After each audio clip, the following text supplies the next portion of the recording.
Welcome to our Sociology of Communication class. In our last lecture, we explored the cybernetic approach to communication, which is crucial for effective functioning in individuals, organizations, and society. This approach, stemming from the Greek word for steer and guide, emphasizes processing and reacting to information effectively. But how do we ensure this processing is efficient? The Shannon model, further developed by Shannon-Weaver, provides a clear answer. It focuses on the transmission of information and how it can be managed without loss.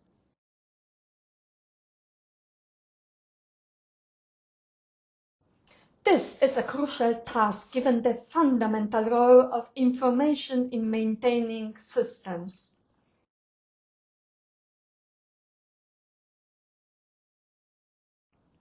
Firstly, there's a sender who wants to share something important that the other person doesn't know yet. Shannon's model focuses specifically on this kind of information exchange. It's not about fostering relationships by saying, for example, I love you, or other familiar expressions where the content is already clear to both people. The sender has to select an appropriate channel based on the receiver's characteristics and capabilities. After choosing the channel, the sender encodes the message to suit it, thoughts into words for verbal communication and into characters and symbols for written communication, always mindful of language choice. The encoded message travels through the channel to the receiver.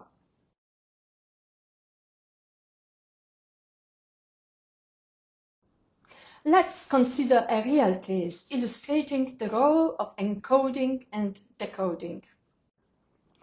After our family moved to Germany, my mother, in her 40s, entered a supermarket intending to buy a rolling pin to make pierogi dumplings. Excited to use her German, she attempted to encode her request by saying Holznudel, mistakenly believing it was the correct term for a rolling pin.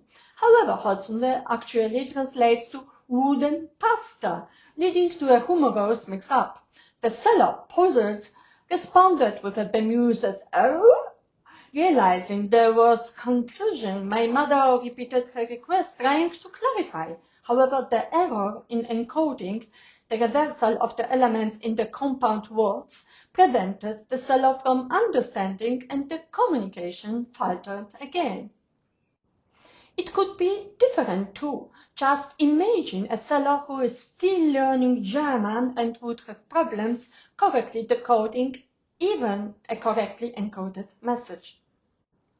As the message is encoded, the recipient must decode and understand it, although this process is prone to errors, noises, a common communication challenge.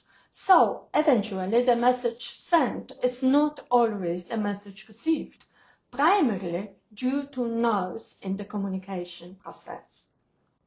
When presenting to an audience that includes a visually impaired student, it's crucial to incorporate auditory descriptions alongside visual aids. It's all too easy for presenters to accidentally exclude some audience members by saying, as you see on the diagram, without realizing that not everyone can see it. A much more inclusive approach is to explain the visual content verbally. For instance, you could say, as presented on the graph, you have two axes, the x-axis, which represents time in hours, and the y-axis, which measures noise levels in decibels. The graph shows us the noise levels peak during rush hours.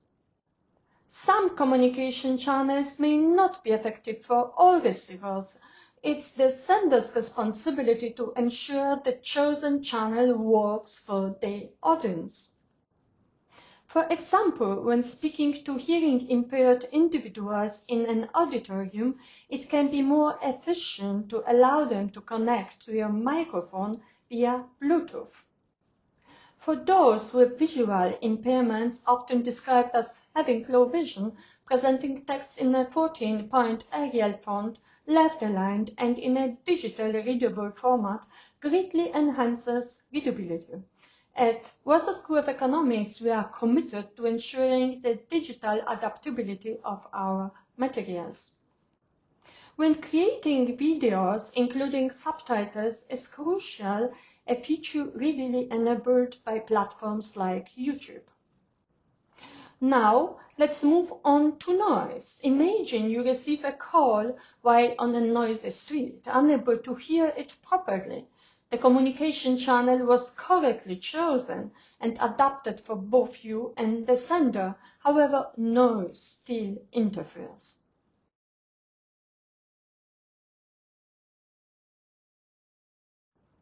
Noise can manifest in various ways, not necessarily as street noise.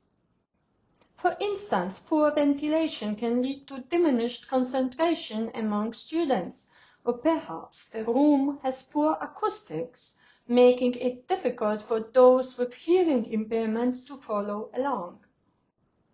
But there's more to the story. In the model, it's up to the sender to actively choose a communication channel. Similarly, excessive light and sound may be too overwhelming and distracting for autistic students.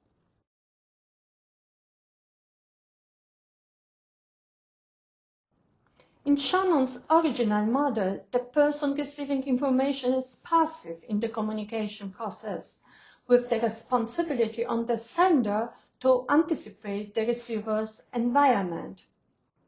However, is it always possible for the sender to foresee every aspect of the receiver's situation? Consider a university lecturer. How can they know the specific needs of the students unless the students communicate these needs? A lecturer can draw on past experiences, but each group of students may have different requirements. It is therefore vital for receivers to be active participants, prompting the sender to adjust the channel and possibly eliminate noise. While it may be challenging initially, improving communication efficiency benefits everyone, as the sender is also keen on ensuring the message is received and understood. Another critical aspect of making communication more efficient is the balance between predictability and uncertainty. The sender must estimate the audience knowledge level. Are they first year, second year, third year students? What do they already know? And where should the lecture start to keep the audience engaged and ensure they comprehend the content? If you give students too much of the same material redundancy, they will get bored. If you give them too much new material, maximally filling the channel, they won't absorb the information.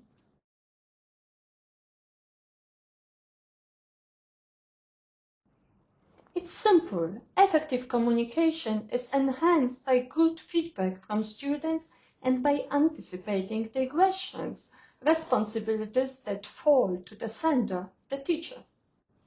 Let's recapitulate. The Shannon model is about efficiency in the transmission of information.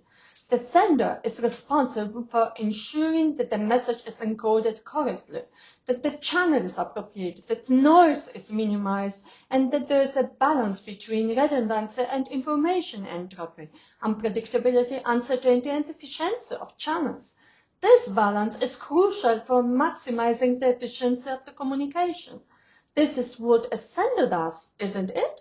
So further developments of this model put the receivers last by introducing a feedback loop.